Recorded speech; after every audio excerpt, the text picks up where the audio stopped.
ఈ రాష్ట్రంలో ఈ కూటమి ప్రభుత్వం అనేకమైన ప్రజా వ్యతిరేక విధానాలను కూడా అవలంబిస్తా ఉంది. కేవలం ధనార్జనే ఒక ధ్యేయంగా పెట్టుకొని ఈ కూటమి ప్రభుత్వం ముందుకు పోతా ఉంది. దాంట్లో భాగంగానే ఆ రోజు జగన్మోహన్ రెడ్డి గారు ముఖ్యమంత్రిగా ఉన్నప్పుడు ముఖ్యంగా వైద్య విద్యలో కూడా అనేకమైన విప్లవాత్మకమైన మార్పులు తీసుకొని వచ్చేసి పేదలకు మధ్యతరగతి కుటుంబాలకు కూడా ఒక కార్పొరేట్ వైద్యం అయితే ఏమి, అలాగే వైద్య విద్య కూడా ఒక సామాన్యమైన కుటుంబాలకు కూడా అందాలని చెప్పేసి ముఖ్యంగా హరిజన గిరిజన బడుగు బలహీన మైనారిటీ వర్గాల వారి పిల్లలకు కూడా చదువుకుంటూ చేయాలని చెప్పేసి 17 మెడికల్ కాలేజీలను కూడా ప్రభుత్వ ఆధ్వర్యంలోనే కేంద్ర ప్రభుత్వం శాంక్షన్ చేయించుకొని 7 మెడికల్ కాలేజీలు కూడా పూర్తి చేసేసి మిగతా 10 మెడికల్ కాలేజీలో కూడా 30% నుంచి 70% వరకు కూడా ఖర్చు పెట్టిన వేనం.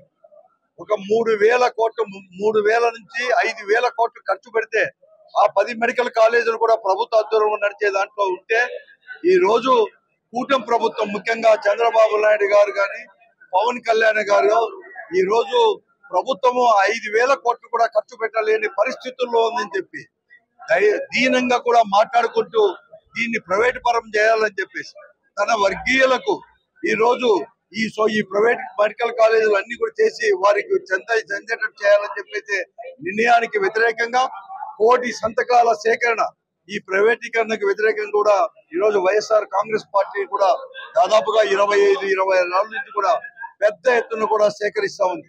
పెద్ద ఎత్తున ప్రజల్లో స్పందన కూడా వస్తుంది. పార్టీలకు అతీతంగా రాజకీయాలకు అతీతంగా ఈ రోజు 1 కోటి సంతకాల్లో భాగస్వాములు కూడా అవుతా ఉన్నారు. అయినా కూడా ప్రభుత్వం ఎక్కడ కానీ చీమ కుట్టినట్లు కూడా లేదు. దున్నపోతు మీద వానబడినట్లుగా ఈ రోజు ఈ ప్రభుత్వం అనేది కూటమి ప్రభుత్వం అనేది ప్రవర్తిస్తుంది. కాబట్టి దానికి ఇంకా పెద్ద ఎత్తున కూడా ప్రజలను సమీకరించి ఈ ప్రభుత్వం పైన ఒత్తిడి తీసుకొని రావాలని చెప్పి, లేకుంటే లీగల్ బ్యాటిల్ సుప్రీంకోర్టుకైనా పోయి గతంలో జగన్మోహన్ రెడ్డి గారు ప్రభుత్వం నాయకత్వంలో ఉండే ప్రభుత్వం ఏదైతే ప్రభుత్వం మెడికల్ కాలేజ్ తీసుకొని రావాలని చెప్పేసి వైఎస్ఆర్ కాంగ్రెస్ పార్టీ నిర్ణయం చేసుకుంది. దాంట్లో భాగంగానే 1 కోటి సంతకాలు సేకరిస్తూనే రేపు 12వ తేదీ బుధవారం ప్రతి రాష్ట్రంలో ప్రతి అసెంబ్లీ నియోజకవర్గంలో కూడా పెద్ద ఎత్తున ర్యాలీ కూడా నిర్వహించి దీనికి వ్యతిరేకంగా ఒక మెమరాండం ఇవ్వాలని చెప్పేసి వైఎస్ఆర్ కాంగ్రెస్ పార్టీ నిర్ణయం చేసుకుంది.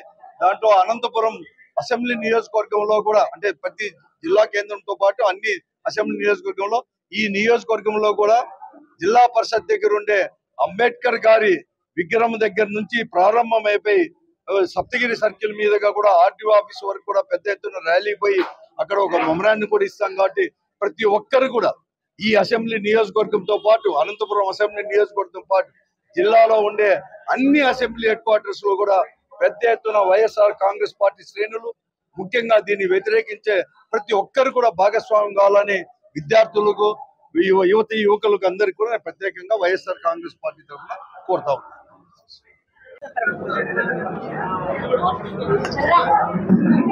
ఈరోజు అనంతపురం జిల్లాలో వైఎస్ఆర్ కాంగ్రెస్ పార్టీ కార్యాలయంలో వైఎస్ఆర్సీపీ జిల్లా అధ్యక్షులు అనంత వెంకటరామరెడ్డి అన్న గారి ఆధ్వర్యంలో ప్రజా ఉద్యమ పోస్టర్లను ఆవిష్కరించడం జరిగింది.